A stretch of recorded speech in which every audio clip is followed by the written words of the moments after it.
We're here at Lake Fairfax Park in Reston, Virginia. This is the water mine. It's the Fairfax Park Authority's premier water park.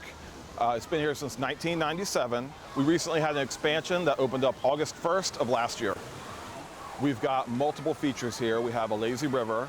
We have multiple slides ranging from 3 feet slides all the way to 3-story slides.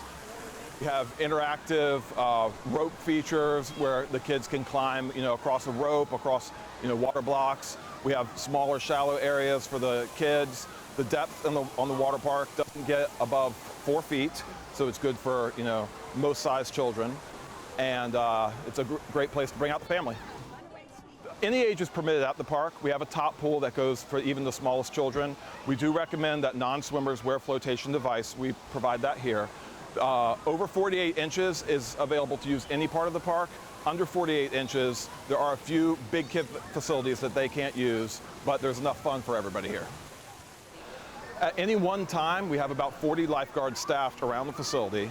The day is broken up into multiple shifts, so in one day we may have 90 lifeguards working that day.